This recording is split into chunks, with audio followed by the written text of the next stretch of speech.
नेपालको एकीकरण र नेपाल तिब्बत बीच भएको युद्धमा बहादुरिताका साथ भाग लिएका काजी नरसिंह गुरुङले नेपाल चीनको सम्बन्धमा पनि विशेष भूमिका खेलेका थिए। उनको सरल, इमानदार र मिलनसार स्वभावकै कारण चीनका तत्कालीन सम्राटले मयूरको प्वाख जडित मुकुट दिएर उच्च सम्मान गरेका थिए। यसको केही वर्ष पछि नै नेपालभित्र एक ठूलो घटना घट्न गयो। सो घटनामा काजी नरसिंह गुरुङलाई पनि नराम्ररी मुछियो र उनको हत्या गरियो। वास्तवमा काजी नरसिंह गुरुङ को थिए, उनको हत्या किन गरियो, यसबारे आजको कार्यक्रममा चर्चा गर्नेछौं। विश्वास छ सदाझै यो कार्यक्रमलाई पनि उत्तिकै मन पराइदिनुहुनेछ।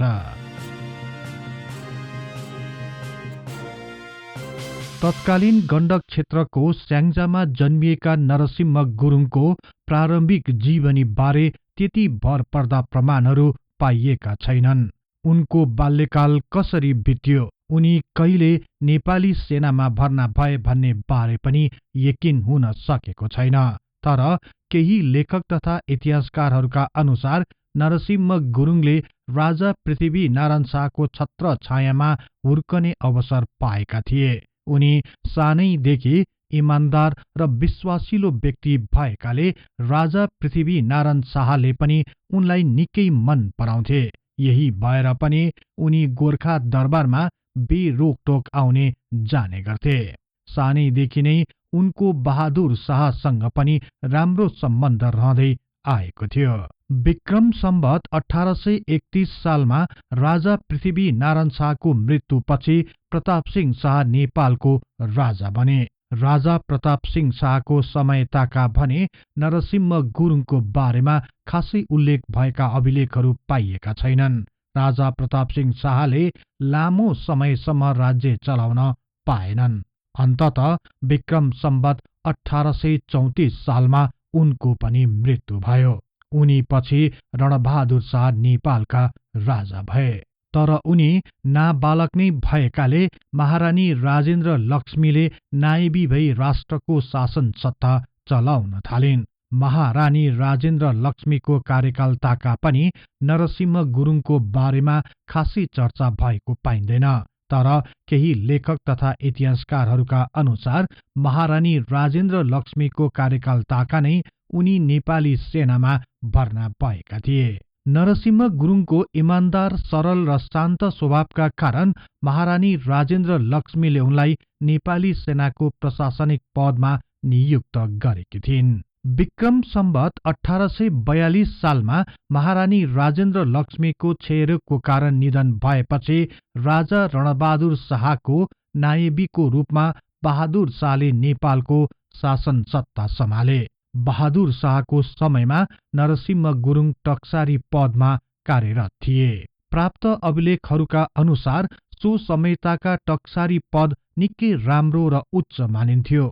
सो समयताका स्वदेश तथा विदेशी व्यापारीहरूसँग राम्रो सम्बन्ध राखेर राज्यको व्यापारलाई फैलाउनु, नेपालको मुद्रा अर्थात् टक्सालाई मान्यता दिलाउनु, विशेष गरी तिब्बत र भारतसम्म व्यापार फैलाउन वस्तुहरूको मूल्य र करको निर्धारण गर्नु जस्ता महत्वपूर्ण कार्यहरू टक्सारीको अधिकार क्षेत्रभित्र पर्थ्यो।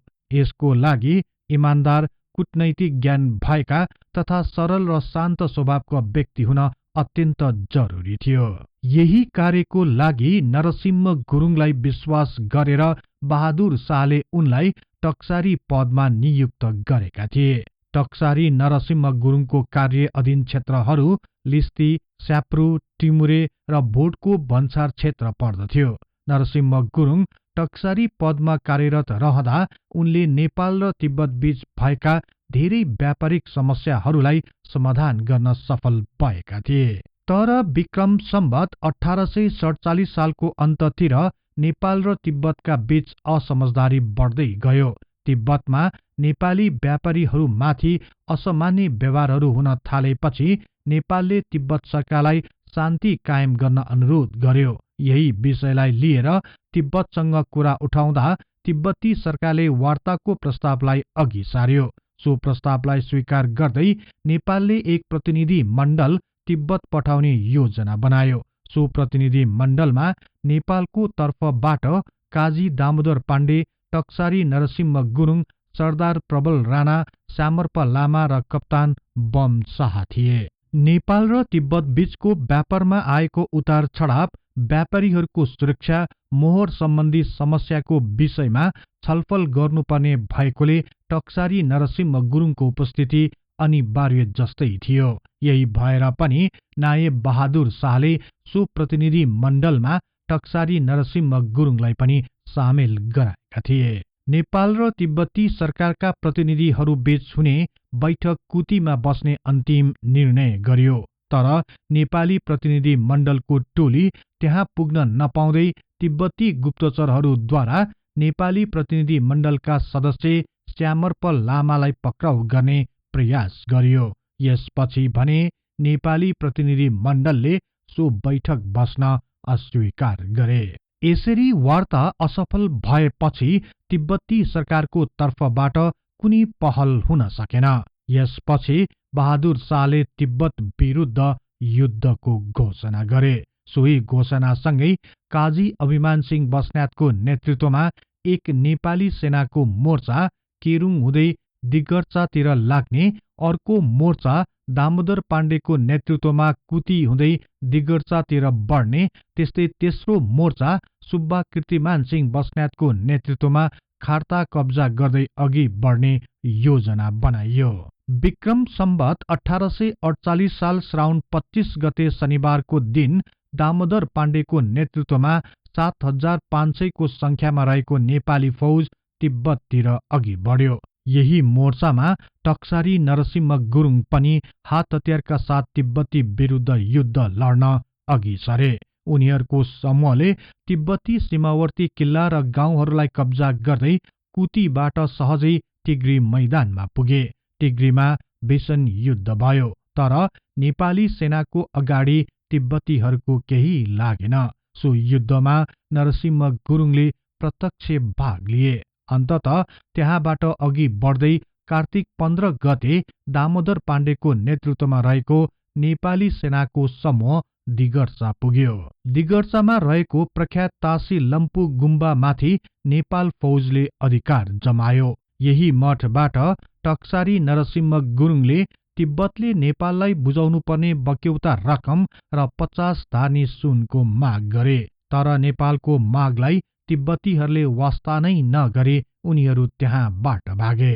त्यसपछि नेपाली फौजले तिब्बतका अनेकौं महत्वपूर्ण क्षेत्रहरूमा आफ्ना झण्डा फहराए। यसरी दिगर्चामा 15 दिनसम्म बसेपछि नेपाली सेना नेपालतिर फर्कियो।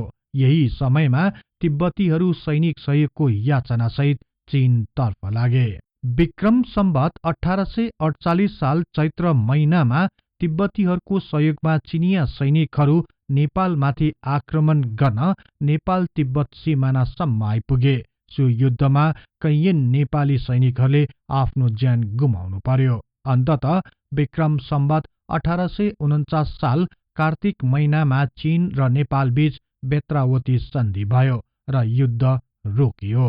सो बेत्रावती सन्धिमा पनि टक्सारी नरसिंह गुरुङले महत्वपूर्ण भूमिका खेलेका थिए। यसपछि बहादुर शाहले पुनः आफ्नो सेनालाई पश्चिमी अभियानतिर खटाए। नेपाल चीन बीच भएको युद्ध ताका भेरी नदी पश्चिमका नेपाल अधीनस्थ केही राज्य रजौटाहरूले विद्रोह गर्न सुरु गरिसकेका थिए। सो विद्रोहलाई दमन गर्न बहादुर शाहले भक्ति थापालाई त्यहाँ पठाए। त्यस्तै महाकाली पारी आफ्नो अभियानलाई निरन्तरता दिन अमरसिंह थापालाई खटाइयो। यही समय ताका बहादुर शाहले टक्सारी नरसिंह गुरुङलाई नेपाल तिब्बत युद्धमा देखाएको बहादुरिता र नेपाल चीन बीच भएको सन्धिमा खेलेको विशेष भूमिकाका कारण बक्सिस स्वरूप केही धनराशि र काठमाडौँमा केही जग्गाहरू प्रदान गरे। केही लेखक तथा इतिहासकारहरूका अनुसार यही समय ताका बहादुर शाहले नरसिंह गुरुङलाई सुबेदार पदमा बढुवा गरी पश्चिमी अभियानमा खटाए। विक्रम सम्वत 1851 सालमा राजा रणबहादुर शाहको उमेर पुगेकाले उनले बहादुर शाहलाई नायबबाट हटाई राजकीय अधिकार सहितको शासन सत्ता आफ्नै हातमा लिए। उनले आफ्नो हातमा शासन सत्ता लिने बित्तिकै नयाँ भारदारी सभाको गठन गरे। केही इतिहासकारहरूका अनुसार सोही भारदारी सभामा नरसिंह गुरुङलाई काजीको रूपमा नियुक्त गर्यो। काजी नरसिंह गुरुङ सोझा र सबैसँग घुलमिल भएर काम गर्न सक्ने व्यक्ति भएकै कारण राजा रणबहादुर शाहको छनौटमा उनी पनि परे। रणबहादुर शाह राजा बनेपछि बेत्रावती सन्धि अनुसार नै नेपाली टोली उपहार सहित चीन जाने योजना बन्न गयो। राजा रणबहादुर शाहले सम्पूर्ण अधिकार सहित सो टोलीको नेतृत्वको जिम्मा काजी नरसिंह गुरुङलाई दिए। उनको टोलीमा 45 जना सदस्यहरू छानिए। विक्रम सम्वत 1852 साल भाद्र 6 गतेका दिन काजी नरसिंह गुरुङको समूह लासा पुग्यो। एक हप्ता त्यहाँ बसेपछि उनीहरूको समूह चीनको राजधानी पेकिङ तर्फ लाग्यो। पेकिङमा चीनिया सम्राटले काजी नरसिंह गुरुङको टोलीलाई भव्य स्वागत गरे। काजी नरसिंह गुरुङले पनि राजा रणबहादुर शाहले पठाएको पत्र र असंख्य उपहारहरू प्रदान गरे। प्राप्त सो उपहारहरूबाट चीनका सम्राट अत्यन्त खुसी भए। सम्राट काजी नरसिंह गुरुङको मिलनसार स्वभावबाट पनि निकै प्रभावित भए। यसैबाट प्रेरित भएर उनले राजा रणबहादुर शाहलाई चीनको उच्च पदक स्वरूप एक रातो मुकुट प्रदान गर्न काजी नरसिंह गुरुङलाई हस्तान्तरण गरे। त्यस्तै काजी नरसिंह गुरुङलाई पनि सम्राटले दोस्रो उच्च सम्मानसहित मयूरको प्वाख जडित मुकुट सहर्ष प्रदान गरे। यसदेखि बाहेक पनि नरसिंह गुरुङले 5 वटा विशेष पहिरनहरू, 100 चाँदीका मोहरहरू, माटो तथा सिसाका बहुमूल्य भाँडाकुँडाहरू र अन्य धेरै उपहारहरू पनि प्राप्त गरे। यसका साथै काजी नरसिंह गुरुङ लगायत अन्य सबैजनालाई चीनिया सम्राटले चिया उपहारमा दिए। यसरी सो नेपाली टोली पेकिङमा 35 दिनको बसाइसकेपछि नेपाल फर्किने तयारीमा लागे। उनीहरूलाई चीनिया अम्बाहरूले नेपाल तिब्बतको सिमानासम्म साथ दिए। नेपाल पस्ने बेलामा अम्बाले एक पत्र राजा रणबहादुर शाहको लागि भनी काजी नरसिंह गुरुङलाई दिए। काजी नरसिंह गुरुङले सो पत्र काठमाडौँ आएपछि राजा रणबहादुर शाहलाई प्रदान गरे। सो पत्रमा अम्बाहरूले काजी नरसिंह गुरुङले नेपाल चीनको सम्बन्धमा महत्वपूर्ण भूमिका खेलेको भन्दै उनको स्वभाव र कूटनैतिक ज्ञानको खुलेर प्रशंसा गरेका थिए। तर विक्रम सम्वत 1855 सालमा नेपाली राजनीतिले कोल्टे फेर्यो। राजा रणबहादुर शाहले आफ्नी कान्छी रानी कान्तिवतीबाट जन्मेका युवराज गिर्वाणयुद्ध विक्रम शाहलाई राजगद्दी सुम्पने निर्णय गरे। यसको लागि उनले 94 जना भारदारहरूलाई हस्ताक्षर गराए। हस्ताक्षर गर्ने 94 जनामा काजी नरसिंह गुरुङ पनि परे। रणबहादुर शाहले गिर्वाणयुद्ध विक्रम शाहलाई राजा बनाएपछि उनले राजकाज त्याग्दै नाबालक राजाको नायबीको रूपमा आफ्नो दोस्रो पत्नी सुवर्णप्रभालाई नियुक्त गरे। उनी रानी सुवर्णप्रभाको अग्रसरतामा नयाँ भारदारी सभाको गठन गर्यो। सो भारदारी सभामा कीर्तिमान सिंह बस्नेतलाई मूल काजी, दामोदर पाण्डेलाई दोस्रो काजी, त्रिभुवन खवासलाई तेस्रो काजी र चौथो काजीको रूपमा नरसिंह गुरुङलाई नियुक्त गरियो। विक्रम सम्वत 1856 सालमा कान्छी रानी कान्तिवतीको निधन भएपछि देशमा सत्ता संघर्ष सुरु भयो। सोही संघर्षको भुमरीमा परि रणबहादुर शाह आफ्ना दल बलसहित काशीतर्फ लागे। उनीसँगै उनकी जेठी रानी राजराजेश्वरी पनि काशीतर्फ नै गइन्। विक्रम सम्वत 1859 सालमा जेठी रानी राजराजेश्वरी नेपाल फर्किएपछि माइली रानी सुवर्णप्रभालाई नजरबन्द गरिन् र नायबीको रूपमा आफैले शासन सत्ता चलाउन थालिन्। यसै ताका उनले नयाँ भारदारी सभा पनि गठन गरिन्। सो भारदारी सभामा पनि नरसिंह गुरुङ चौथो काजीको रूपमा नियुक्त भए। यसको केही महिना पछि नै अर्थात् विक्रम सम्वत 1860 सालमा रणबहादुर शाह आफ्ना सहयोगीहरूसहित काशीबाट नेपाल फर्किए। उनलाई रोक्न मूल काजी दामोदर पाण्डेको निर्देशनमा काजी नरसिंह गुरुङलाई सेनासहित चिसापानीतिर पठाए। तर काजी नरसिंह गुरुङ दामोदर पाण्डेको निर्देशन विपरीत रणबहादुर शाहसँग मिल्न गए। यसपछि मूल काजी दामोदर पाण्डे स्वयं सेनासहित थानकोटतिर लागे। सो समयमा पनि दामोदर पाण्डेसँग गएका सैनिकहरूले रणबहादुर शाहलाई नै साथ दिएपछि दामोदर पाण्डे पक्राउमा परे। केही इतिहासकारहरूका अनुसार काजी नरसिंह गुरुङले रणबहादुर शाहलाई साथ नदिएको भए रणबहादुर शाह भीमसेन थापा सहितको समूह पक्राउमा पर्थे र उनीहरूले जेल जीवन बिताउनु पर्थ्यो। तर काजी नरसिंह गुरुङकै कारण दामोदर पाण्डेको शक्ति क्षीण हुन गयो र उनी पक्राउमा परे। काजी नरसिंह गुरुङ कसरी रणबहादुर शाहलाई साथ दिन तयार भए भन्ने बारे त्यति यकिन हुन भने सकिएको छैन। तर केही इतिहासकारहरूका अनुसार काजी नरसिंह गुरुङलाई चौतरिया शेरबहादुर शाहीले आफ्नो पक्षमा पार्न सफल भएका थिए। रणबहादुर शाहका सौतेला भाइ रहेका शेरबहादुर शाहीले अन्तिम समयमा रणबहादुर शाहको नेपाल आगमनलाई खुलेर सहयोग र समर्थन गर्ने योजना बनाएका थिए। रणबहादुर शाहको नेपाल आगमनसँगै उनले राजा गिरिडयुद्ध विक्रमको नायबीको रूपमा मुख्तियार भई शासन चलाउन थाले। पक्राउ परेका मूल काजी दामोदर पाण्डे लगायतलाई मृत्युदण्ड दिइयो। जेठी महारानी राजराजेश्वरीलाई हेलम्बु धपाइयो। मुख्तियार रणबहादुर शाहले नयाँ भारदारी सभा गठन गरे। सो भारदारी सभामा नरसिंह गुरुङलाई पुनः काजी पदमा बहाल गरियो। यसपछि पनि नेपालको राजनीति स्थिर बन्न सकेन। अन्ततः विक्रम सम्वत 1863 साल वैशाख 14 गते राति मुख्तियार रणबहादुर शाहको उनकै सौतेली भाइ शेरबहादुर शाहीको तरबारबाट हत्या हुन गयो। रणबहादुर शाहको हत्या भएपछि सँगै रहेका बाल नरसिंह कुँवरले शेरबहादुर शाहीमाथि तरबार प्रहार गरी उनको पनि त्यही हत्या गरिदिए। रणबहादुर शाहको हत्या भएसँगै भीमसेन थापा एकाएक सर्वेसर्वा भए। उनलाई बाल नरसिंह कुँवरले साथ दिए।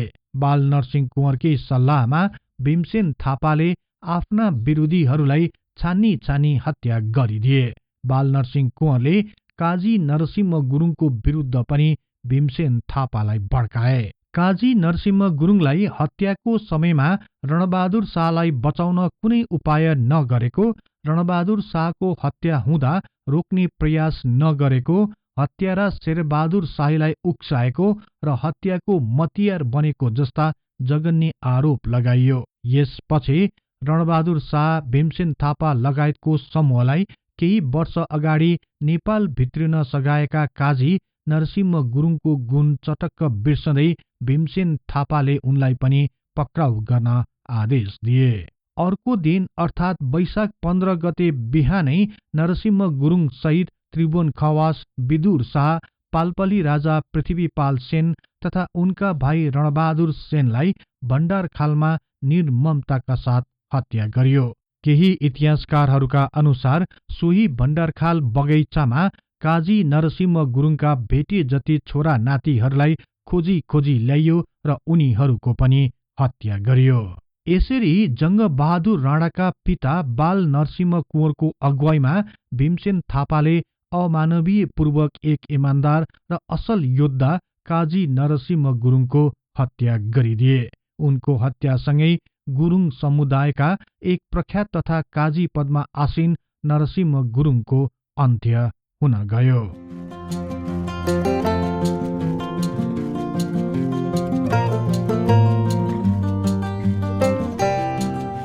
यहाँहरूलाई यो कार्यक्रम कस्तो लाग्यो कृपया कमेन्ट बक्समा लेखी पठाउनुहोला। यस्तै तथ्य इतिहासको लागि हिस्ट्री इन नेपाली च्यानललाई सदैव सम्झनुहोस्। इतिहासको कुनै पनि कालखण्ड बारे तपाईलाई सुन्न र बुझ्न चाहना राख्नु भएको छ भने तल रहेको कमेन्ट बक्समा उल्लेख गर्नुहोस्। हामी सो बारे प्राथमिकताका साथ कार्यक्रम बनाउने नै छौं। जाँदा जाँदै यस च्यानललाई लाइक, शेयर र सब्स्क्राइब गर्दै बेल आइकनमा क्लिक गरी हाम्रो यो तथ्य इतिहासको बारेमा ज्ञान प्रसार गर्ने लक्ष्यलाई साथ दिनुहोस् भन्दै अर्को कार्यक्रममा फेरि भेट्ने बाचा गर्दै अहिलेलाई बिदा हुन चाहन्छु। हवस् त, नमस्कार।